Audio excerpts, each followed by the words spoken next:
I'm going to explain to you how the team trial PvP races actually work in Uma Musume Pretty Derby, as well as like an overview of how the scoring works and what the rewards are and how you want to build for it and stuff like that. So what is like the goal here? So when you see this, it's really confusing if you've never played the game. If you're from Japan, you're like, I know exactly what's going on. Well, most people here knew, like, what the hell am I looking at even with this? So the first layer of complexity is actually in the simplicity. So you have promotion range and the points that you have right here. So what happens is I am class 2, and this is easier to understand if you look at the class rewards. So you can get promoted to different classes. This happens every week. Once a week, it takes the people who are above a certain amount of points in their class, and they get moved up to the next class. Now, I'm not sure the exact ratios of, is it based on the total number of people, or is it like people can keep going up and keep filling the top slot infinitely? Like, I'm not 100% sure the exact numbers of the number of people who can fit in each class or any of that works, but I can tell you how to get there and how it all works outside of that. So in my case, say I am in promotion range. I am ranked 185th out of everyone in class 2.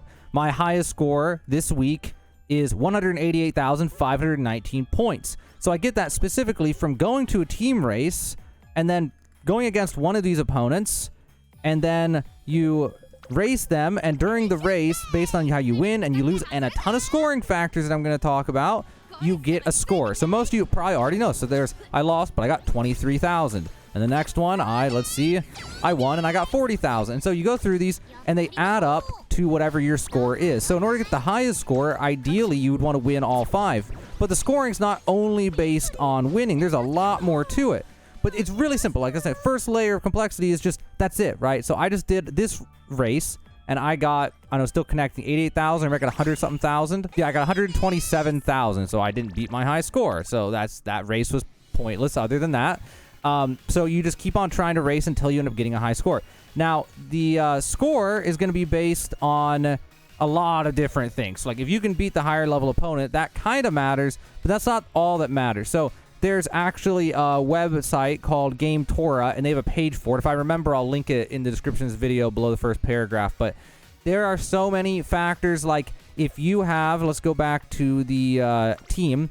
If you are in class 3, for example, and you have three Uma Musumes in your, each of these slots, then if you come in first, second, and third, you get a bonus for that. If you only have 2 and you come in first and second, you get a bonus for that instead. If you have, if all 3 of your trainees finish in the top 5, there's a bonus for that. If you finish, if your racer finishes more, like, say 10 lengths ahead of the next person, there's a huge bonus for that. If they finish 6 lengths ahead of the next person, there's still a bonus for that. If they finish neck and neck, there's a bigger bonus for that than only being like 1 length ahead. Like, there's insane levels of complexity of how the scoring works.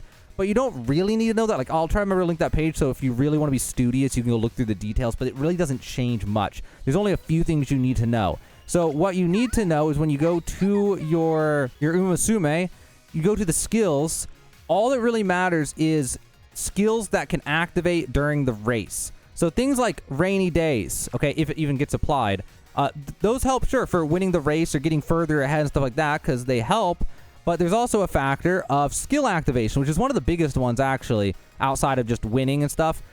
So all the skills like Triumphant Pulse or Gourmand and all these different ones, when they activate, they give you points. The basic skills, like Ramp Up, they give, I think, like 500 or something. And then the golden ones give more. They have like over 1,000. There's more nuance to it. I remember on the page there's a little more detail, but this is like the TLDR, right? More skills you get, the more it activates. So ideally, when you're building a PvP build, if you can help it, instead of having all these green skills, what I would want to see is, I mean, yeah, some of them really help. Like Lone Wolf's pretty good, but like what I would like to see is tons of the yellow skills and golden skills, and the unique skill, which you can't really do much about for that one. Getting it leveled up, though, makes it give more, and it gives the most out of any. It gives like 2,000 or 3,000, I can't remember, points if it activates during the race. So if you have tons of good skills, you're going to get even more points during the race. The other big factors are good stats, so you can just win. The stats don't do anything for you other than making you win or get further ahead at the end, which gives you additional points. And then the other huge factor is when you go to the team race, these opponents, the higher that their team rank is, the higher bonus score you get. And according to the website, I think it was like if their rank was around 100,000, then you get maybe 50% more points. If they're at like 150,000 rank, then you get like 80% more points.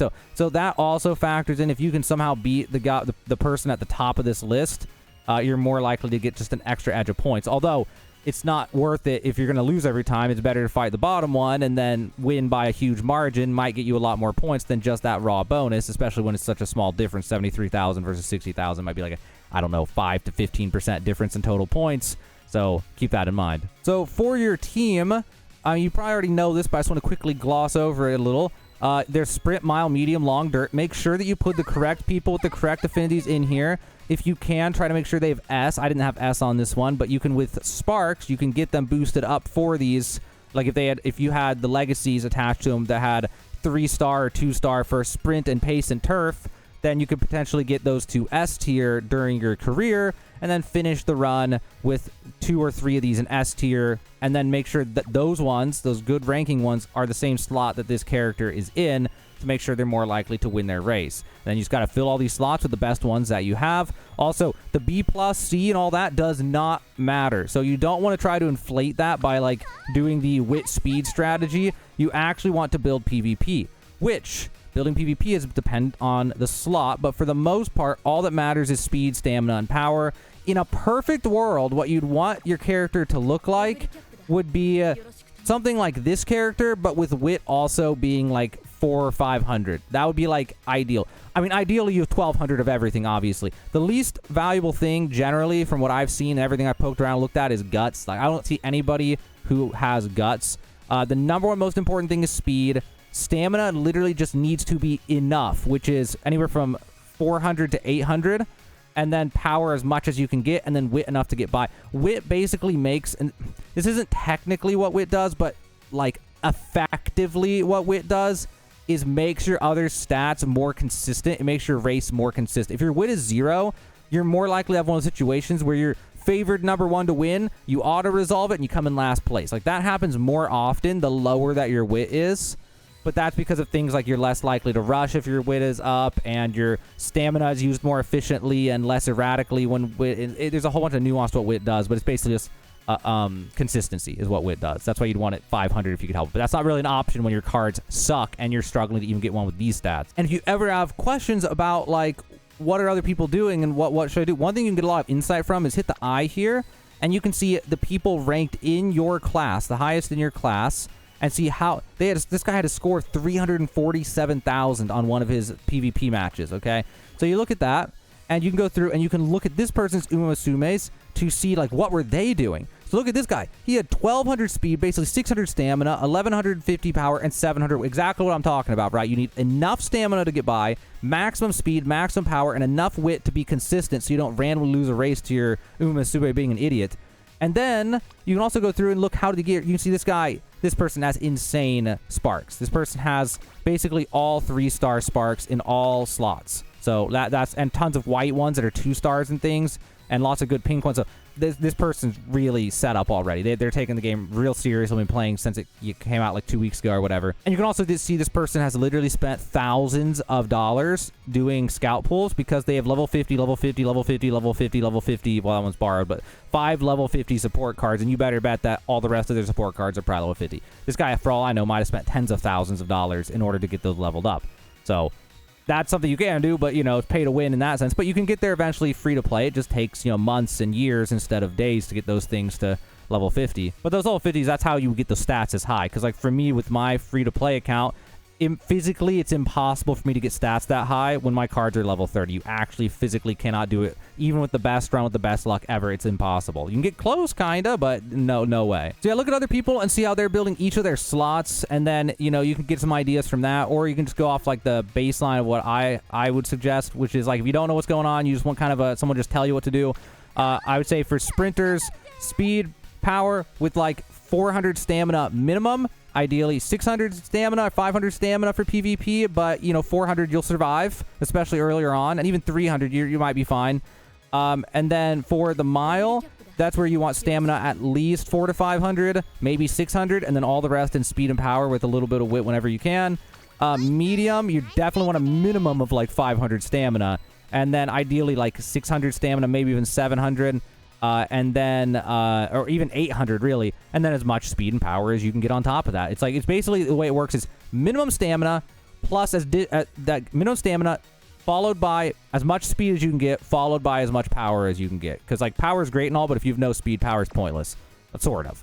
Anyway, and then for long, it's going to be like, yeah, like, this character's not good, by the way. This is, like, I never even filled out my long ones. But, yeah, you still, same thing, 600-700 stamina, ideally 800 stamina for a long character. And then, you know, I would love to have that and have 1200 speed, 1200 power, but as much as you can get of those two things, basically, is for long. And then dirt, it depends. I think, were a lot of the dirt ones sprinters? I can't even remember.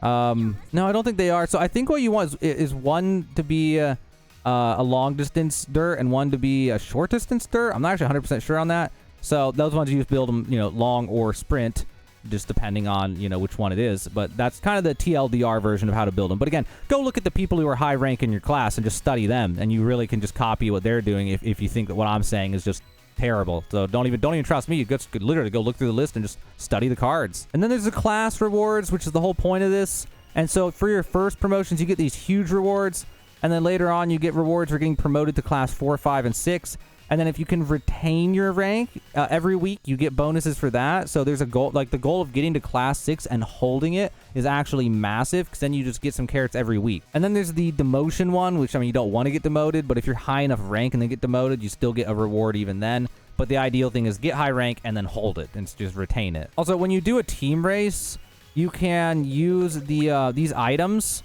and each one does different things.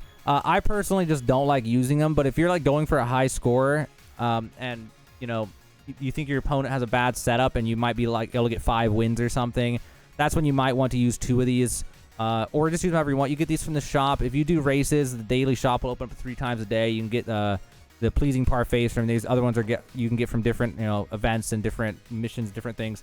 And you can use those however you want. Also use RP to do the team trials that refresh every 2 hours. You can also go to your inventory and use the carrot jelly minis in order to get those back as well if you have any of those. And then beyond that, it's doing career mode and actually building these characters for PvP, which I really shouldn't even bother in this video, because that's like, I have a Sparks guide. You can watch that to see that Sparks system, but that's like a whole nother 20-minute explanation to go through the in-depth of the Sparks system and everything you want to know about that. There's the how to build characters in general, support, how to train them, and you'll probably want to know all that if you're going to build PvP characters. So for this video, just the TLDRs, get high-level support cards that have specialty priority as high as possible, ideally over 50. They have friendship bonus, mood bonus, and they match whatever it is you're doing. You want legacy characters that will boost up mile pace, medium, late, whatever one you have at A, take it up to S for whatever slot you're going to put it into for your PvP. And then for the support cards, it depends on what character you're doing. The support cards are pretty much only for getting your stats during the career mode, so that they'll have those stats in your PvP build. And for that, most people usually have at least 3 speed. No matter what character you're using, you always have 3 speed. Maybe 2 if you're kind of crazy with a strategy, but generally 3 or 4, and then 2 of something else. So the 2 strategies I see for building are 3 speed, 2 of either stamina or power, and then 1 wit. Or the cheese one to get one that has a ton of wit and speed early is 3 speed, 3 wit, or 4 speed and 2 wit, or 3 speed, 1 stamina, 2 wit, whatever. But most of the time you're going to see 3 speed and 2 of something and then 1 wit, or 3 speed and 3 of something, or you're going to see 4 speed and 2 of something. That's like the vast majority. And if you don't trust me on that, go back to the rankings, look through the people who are at the top. You can pick through all that, and you can see what support cards they used on their runs. Go study person after person and see which ones you trust, and then, you know, go from there. You can also go there to try to figure out what cards are meta, because there are some cards that are really, really good. But most of the time, people just go off of, like, the reason the cards are meta most of the time is specialty priority is insanely high. Like, that's, like, the #1 factor. But there's other factors, too. So you can study their cards and maybe, like, oh, they're using this, you know, speed support instead of the one I'm using. Maybe there's a reason, and you could just try it. Or you can look at other videos online of people who played in Japan for 3 years and just try to blind trust their tier lists and hope for the best. And that's just going to require more studying from your part if you want to take PvP serious and play for, you know, months and years and become top of the PvP ladder. But yeah, that's PvP in a nutshell. That's everything there is about it. I maybe missed something, I don't know, but it's almost impossible for every single thing there is to know about it and then explain it to somebody, but I did the best I could. I tried to cover the things other people didn't even cover because I've watched a lot of videos to see, and a lot of times people take certain knowledge for granted, and even I probably did that somewhere also. So hopefully I covered everything good enough for you. Like I said, I have a Sparks guide and a build guide, and I have a few more videos I'm going to make for this game. You can poke around, check those out, or check out other people, try to figure out the rest, but hopefully helped you out, guys. Hopefully now you have a better idea how team trials and PvP works, how to win them, and how to rank up in them in Uma Musume Pretty Derby.